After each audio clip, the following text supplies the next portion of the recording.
শুভ সূচনা হলো আজকের এই বার্ষিক সভার। হস্তে স্ফটিকমালিকা বিদধাতি। টিআরএমএসএস এর অনুষ্ঠানের আহ্বায়ক ডক্টর জয়ন্ত চক্রবর্তী মহোদয়, ত্রিপুরা প্রান্ত এর সংগঠন মন্ত্রী माननीय डॉक्टर। अगला विशेष अतिथि है हमारे महेंद्र कपूर जी, सर ने अखिल भारतीय राष्ट्रीय स्वयंसेवक महासंघ की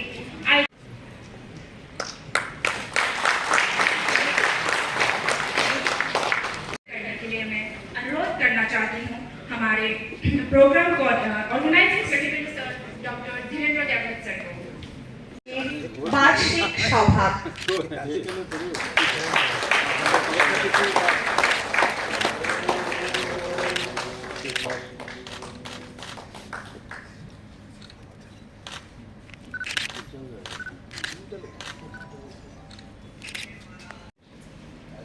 তো আমাদের কাছে উত্তর ছিল না, তো শেষ পর্যন্ত উনি কি উত্তর চাইছেন বুঝতে পারছি না, যে কি ভালো প্লেয়ার হওয়া খুব কঠিন, কারণ তৎকালীন সময়ে খেলাধুলার মাঠে প্রচুর স্টুডেন্ট ছিল, কিন্তু ভালো পড়াশোনা করা এবং ভালো স্টুডেন্ট হওয়া খুব ইজি, কারণ তৎকালীন সময়ে আমাদের সময়ে কিছু অ্যাফ্লুয়েন্ট ফ্যামিলির লোকই পড়াশোনা করতো, কাজে এখানে কম্পিটিশনটা কম ছিল, এর জন্য ভালো স্টুডেন্ট হওয়া যায়। এই যে কথাগুলো আজকে কিন্তু উল্টো হয়ে গেছে, সমস্ত স্টুডেন্ট এখন পড়তে চায়, অনেক ভালো রেজাল্ট 99% 100% চায়, খেলাধুলার মাঠে কিন্তু এখন অনেক কম দেখা যায়। তো আমি একবার মনে আছে, একবার অনেক দূর থেকে একটা গোল করে দিলাম, খুব ভালো। তো স্যার আমাকে এক টিচার, এখন উনি জীবিত, উনি আমাকে ডেকে পাঠালেন, বলে তুমি এত ভালো খেলো, ভাবতেই পারি না, বলে তোমার এই যে খেলা স্ট্যান্ডার্ড দেখে আমি তোমার সব বিষয়তে এরকম স্ট্যান্ডার্ড হওয়া উচিত। তো যখন যখন পড়াশোনা করতে গিয়ে অনেক সময় বই পড়তে কার ভালো লাগে, বিশেষ করে সাবজেক্ট ভেরি ডিফিকাল্ট, তো পড়তে হয়, পড়তে গেলে যখন স্যারের কথাটা মনে হতো, এতে করে কিন্তু অনেক বেশি উদ্বুদ্ধ হতাম। আমি তো স্যার বলেছে যে আমার সব জায়গায় একই রকম হবে, তো এই পড়ার মধ্যে আবার একটু মনোযোগ দিতাম, এখনো সেটা অ্যাপ্লাই হয়। এই যে বিষয়গুলো একজন টিচার কতটা রেখাপাত করতে পারে একটা স্টুডেন্টকে, একটা উদাহরণ আমি দিলাম, যে কোনো খেলাতে যে কোনো পড়াশোনায় হোক, যাই বিষয় হোক। আমি সংগঠনের, আপনারা আমার কাছে এসেছিলেন একবার, বিভিন্ন বিষয় নিয়ে আপনারা কথা বলেছিলেন। তো আমাদের সরকার, আমরাও কিন্তু পরখ করি যে সংগঠনের অ্যাক্টিভিটি, আমরা তো সংগঠন করেই আসছি, সংগঠনের মধ্যেই থাকি, আমরা বিভিন্ন সারা জীবনে সংগঠন করেছি। তো সংগঠনেরও আমি আপনাদেরকে বলেছি, আমি আপনাদের পরখ করবো, তারপর দেখবো আপনাদের কাজ করবো, বলে দিয়েছি, ফ্র্যাঙ্কলি আমি বলেছি, আমি দেখবো, তারপর বুঝতে হবে আপনাদের সংগঠন সত্যিকারের অর্থে for the welfare the society করছে কিনা, তারপর আমি যা করার করবো।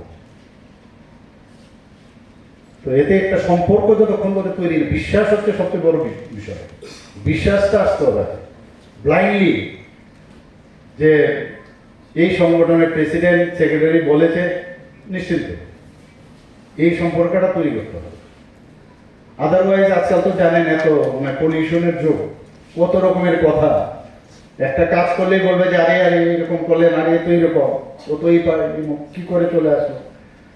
তো কনফিডেন্সটা ডেভেলপ নিশ্চয়ই হবে। এখানে এক এক সময় দেখি যে ইউনিভার্সিটির সামনে হই চই বা বিভিন্ন, আমি তো দেখা 70 দশকের, যখন আমি দেখি, আমি আমাদের অনারেবল ভিসি সাহেবকে আমি ফোনও করেছি, এটা কি হচ্ছে, এরকম তো আমরা 70 দশকে দেখেছি, এটা কেন হবে? যেটা মহেন্দ্রজি বলছে যে সংবাদের মাধ্যমে অনেক কিছু কাজ করা যায়, আলোচনার মাধ্যমে অনেক কিছু সমস্যার সমাধান করা যায়, এটা কিরকম? তো আবার সে চলে যাচ্ছে 70 দশকে, এটা যেন না হয়। আর এই সরকার তো এই ধরনের উশৃঙ্খল আচরণ কোনো অবস্থায় বরদাস্ত করবে না, কোনো অবস্থায় না। নৈরাজ্য বিশেষ করে আমরা তো দেখেছি না, যারা এখানে রায় সাহেব এখানে আছেন উনিও দেখেছেন আগে, এইসব কিন্তু কোনো অবস্থায় আমরা চাই যে ত্রিপুরাতে এত সুন্দর এখন একটা সেটেল ডাউন, যেটা বলে সেটেল ডাউন, সুন্দর একটা পরিবেশ এখন এসছে এখানে। এই পরিবেশকে আমরা সামনের দিকে আমরা আরো এগিয়ে নিয়ে যেতে তখন ত্রিপুরা ইউনিভার্সিটির আরো বেশি তার স্ট্যান্ডার্ড, আমি আগেও একবার সেখানে বলেছি, ক্যালকাটা ইউনিভার্সিটির কোন এক সময় ডক্টর শ্যামাপ্রসাদ মুখার্জি যখন ছিল ভাইস চ্যান্সেলর, মাত্র 33 বছর বয়সে ভাইস চ্যান্সেলর, ভাবা যায় না, কনিষ্ঠতম, এবং সেখানে অক্সফোর্ড বিশ্ববিদ্যালয়ের সাথে তৎকালীন সময়ে ওনার তুলনা করা হতো। তো আমার এই ত্রিপুরা ইউনিভার্সিটি বা আমাদের এমবিবি ইউনিভার্সিটি কেন হবে না? ত্রিপুরা তো কোনো অংশে কম নয়। ত্রিপুরা